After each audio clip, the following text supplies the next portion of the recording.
everybody, happy 4th of July. Even though this is not America on paper, technically. Today we're making a technically 4th of July food. I mean, this is all stuff that we got for 4th of July that I'm cannibalizing to make the best thing ever. This time, we're bringing you a meal from the province of Dead Man's Creek. Now, many of you might know what this is, many of you won't. I'm not explaining it to you because I don't know fully what it is. But anyway, for this recipe, you're gonna need 3 chocolate donuts, 2 strawberry Uncrustables, Jif extra creamy peanut butter, Coca-Cola, hopefully original, but you can use diet. I would not use diet though, and simply orange juice. Now, follow along carefully as I do this recipe. First thing you wanna do is you're gonna get your donuts, and if they have a big enough hole, then you can skip this part, or you can just cannibalize another donut. What we're gonna do, because these are really tight holes, we're gonna cut out the centers, like this, and just poke it out. It's not gonna be perfect, but don't worry, no one's gonna see the middle. And we're just gonna open up our blender. Can I eat that? No, it's going in the sauce. Damn. Unfortunately, these donuts are a little bit warm, so they do tend to stick to everything. But now that we're done with that, you can go ahead and throw your, use a knife, get rid of all that trash, and put this in your sink. Touch that, it looks like a shit in it. All right, now, you're gonna take 2 Uncrustables, open them up. You don't need to tear them apart or anything. Preferably leave them whole. Now don't worry about changing your gloves just yet because it's gonna be mixed with the chocolate, and the more chocolate, the better. Next, you're gonna take your orange juice, about 100 milliliters, and then your Coca-Cola, which you're gonna add until it reaches about, let's say about, for this batch, since it's smaller than usual, about 200. But usually we'll go up to 250 for the 5 donut version, but we're only using 3 because this is for at home instead of a restaurant. Now take the back of your other knife, let that really kind of mix in there. I'm gonna take this,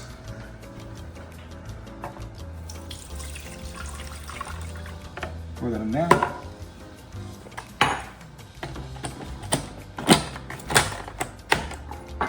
And then that's all done. Now you can, all this you won't need except for that knife. You'll keep that. Then what we're gonna do is we're gonna take first donut. Actually, we can flip that upside down. Take out your Jif.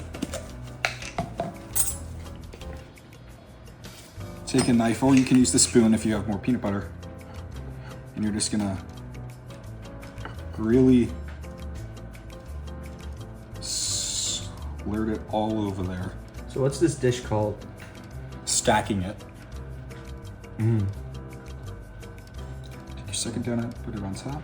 This is a famous dish from Dead Man's Creek, right? Yes, it was first introduced to Dead Man's Creek during the Achaean Cold War. It was used by lower class families to feed their kids unhealthy bullshit desserts because at the time the Cuban Federation was cutting off all food supplies to Dead Man's Creek. But thankfully later in the war, Dead Man's Creek would be re-liberated, or it was never unliberated, it was always under TFK control. This is a dessert from the years of 2022 to late, or more like mid 2024.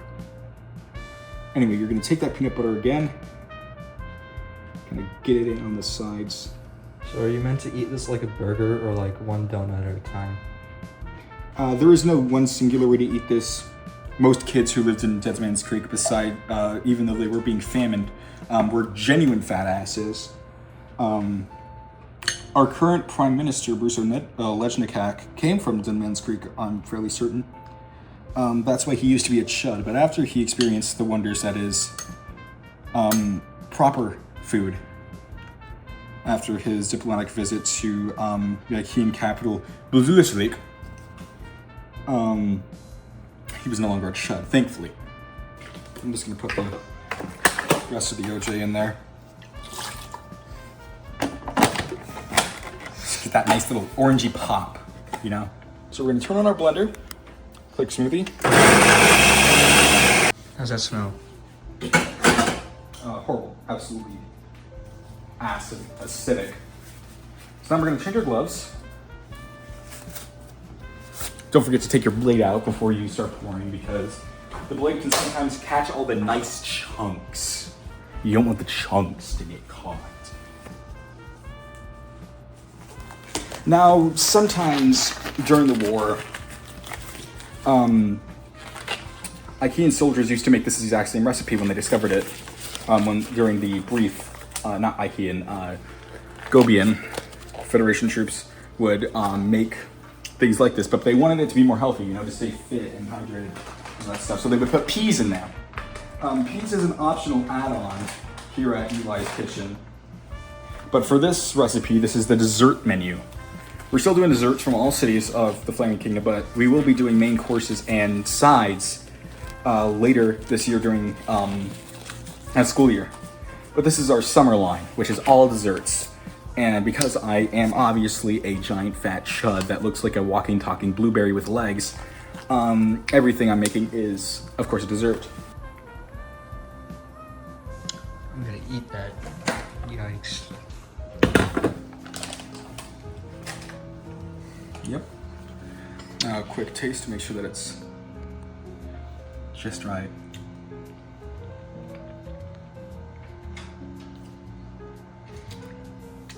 That's actually not bad. A little sour. Probably should not have put it in the orange juice, but yeah, whatever. I'm gonna take that.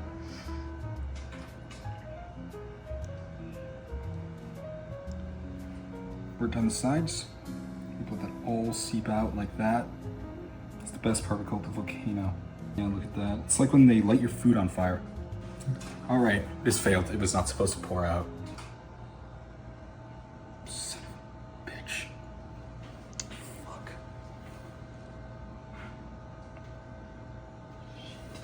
Fuck. So now that it's all flowed out like intended, you're gonna scoop up some of it.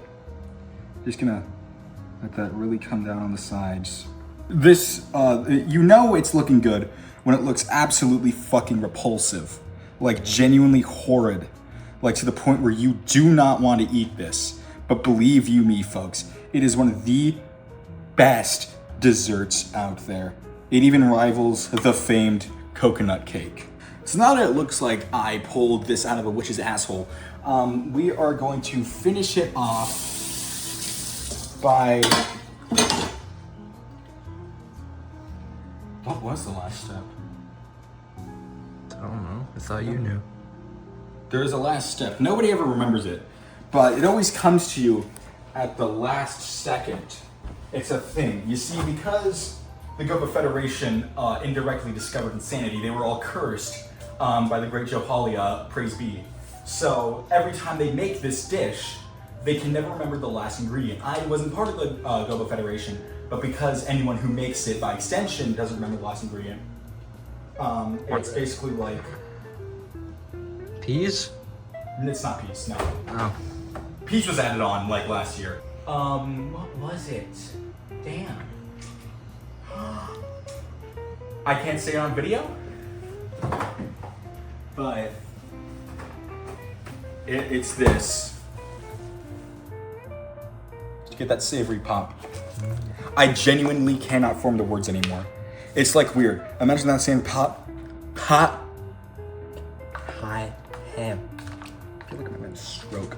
And yes, I know it's weird having pep cheese on a dessert, but cream cheese gets put on cakes like all the time. So don't be judgy, you worthless rock-hugging troglodyte. I will find you and I will kill you. You know who I'm talking about, Samantha. I know where you live. I know where your kids live. I know where your daughter goes to college. I'm going to rip your head off and feed it to my dog. You fucking slut. We're gonna move on to plating this absolutely delectable treat. So how badly will this, like, will I destroy my toilet if I eat this? Oh, hell yeah. You will be evaporated. Just looking at it makes me want to take a shit. Yeah, that's part of the curse. Yeah, that's why I had my bowels removed back in 2011. So I act like those weird birds that shit out of their mouth. It's not pleasant, but it's how I got the idea to make jiggly juice. Makes sense. Are you gonna mix peanut butter in there? No. Oh. On the sides. I don't know if you've ever been to one of those fancy restaurants, but I have. They sometimes put like sugar and shit on the side of the drink.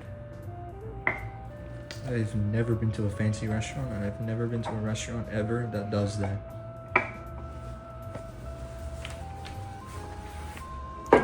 And you can come over here from this angle to get a pic. Ah, damn.